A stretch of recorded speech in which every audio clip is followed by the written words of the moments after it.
It was another grueling week on the island. Survivor looks back after the ITV Weekend News. Nepal mourns a king and queen killed by the heir to their throne. Israeli anger over 17 killed by suicide bomber.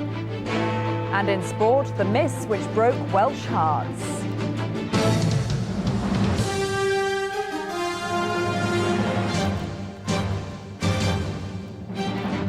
From ITN, the ITV Weekend News with Katie Derham. Good evening. The funerals have been taking place of the members of the Nepalese royal family massacred by the Crown Prince.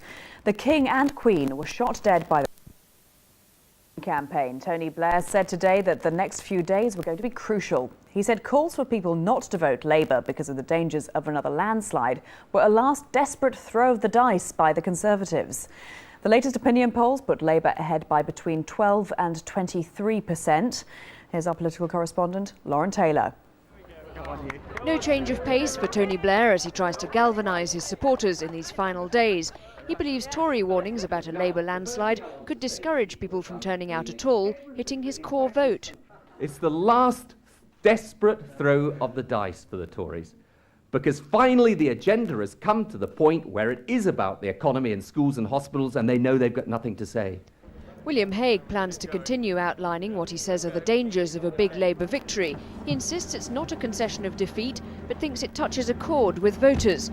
For today, though, there was tea and sympathy for farmers hit by the foot and mouth crisis, an issue which he believes has been neglected during this election. I'm saying that there is an urgent crisis in the countryside, not just on foot and mouth, but the state of the countryside in general, and I'm putting forward policies to put that right. Charles Kennedy argues the Tories have effectively given up on this election, a notion he hopes will benefit his party. Today he held a strategy meeting with senior Lib Dems to plot the final push. They're confident they can win more seats. The campaign's going well. We've just had first opinion polls put us on 19%. That's the highest opinion poll rating we've had in a general election since 1987. With 4 days campaigning left, the Lib Dems will continue to sell themselves as the only party capable of real opposition. The Tories will return to core messages such as the euro, while attacking Tony Blair for arrogance, with new posters urging people to burst his bubble. Labour will be desperately trying to get people out to vote, especially its traditional supporters and those who switched to Labour last time. Lauren Taylor, ITN, Westminster.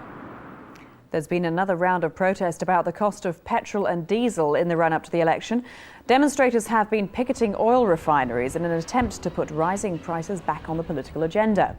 The protests have been peaceful and oil deliveries haven't been affected, though there was some panic buying in South Wales.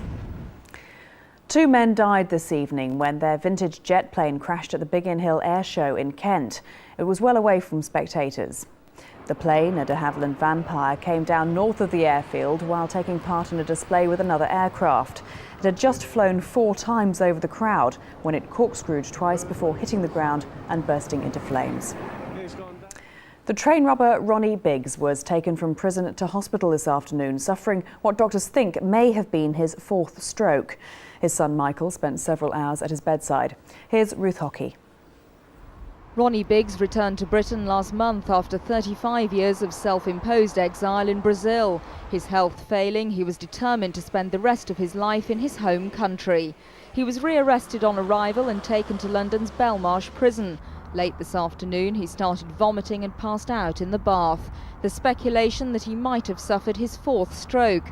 The hospital issued a statement saying his son Michael spent the evening by his bedside. He continues to be deeply concerned about his father's health.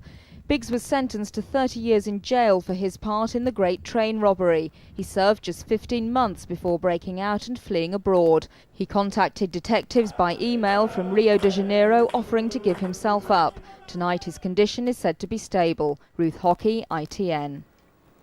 Football and England's hopes of qualifying for the World Cup were raised